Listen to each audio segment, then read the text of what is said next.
નરેન્દ્ર ચંચલદાસ ખેતવાણી હું, ઉર્ફે પપ્પુભાઈ રાજલક્ષ્મી બેકરીવાળા. મને ભાગવત કથાનું ભગવાને આમંત્રણ મેસેજ આપ્યો કરવાનું. એની પાછળ ઈચ્છા ઘણા ટાઈમથી હતી, એ અત્યારે પૂરી થઈ.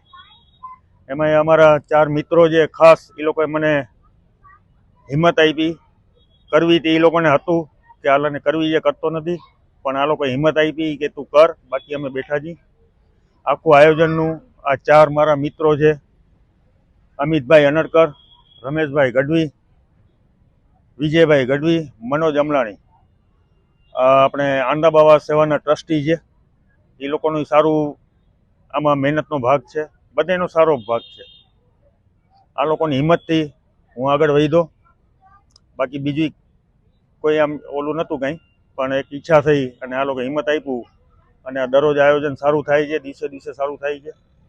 પ્રસાદીનો બંને સમય રાખ્યું છે. રોજ 500, 700, 800, 1000 જેવી પબ્લિક આવે છે. અત્યારે તો 2-3 દિવસ પ્રોગ્રામ સારા છે, તો પબ્લિક વધશે એવી આશા છે. બધાને આનંદ બહુ સારું આવે છે, ખુશી થાય છે. ખાસ કરીને અમારા સિંધી સમાજમાં પહેલી વખત આ વસ્તુ બની છે.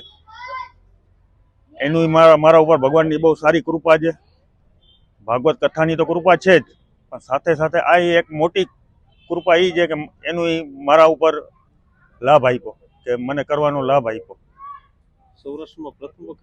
સૌરાષ્ટ્રમાં પ્રથમ વખત મને 2 વર્ષ પહેલાં એમ થયું હતું કે થયું નથી સમાજની અંદર આવું સારું કાર્ય. એના ઉપરથી મને ઈચ્છા થઈ કે સમાજમાં અત્યાર સુધી નથી થઈ, તો હું આનો લાભ મળે તો લઉં. લેવાની કોશિશ ઘણી કરી મેં. 2 વર્ષ પછી એમને નીકળી ગયા. પછી વળી ઈચ્છા થઈ અને આ લોકો હિંમત આપી, એમાં કામ આગળ વધાર્યું અને અત્યારે સક્સેસ છે. બહુ સારું છે, બહુ આનંદ છે.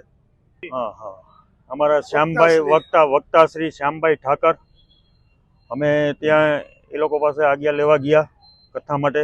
સમયનો અભાવ હતો, અમને ખબર હતી, છતાંય અહીંયા અમે પોરબંદરથી કથા સાંભળીને એ લોકોની ત્યાં ગયા ઘરે, અને એ લોકોએ અમને વ્યવસ્થિત સારું, અને દેવી પ્રસાદજી બાપુ આંદાબાવાના આશ્રમના એ લોકોએ ભલામણ કરેલી કે અહીંયા ભાગવત કથાનું તમને આવે છે, એને સ્વીકારી લ્યો.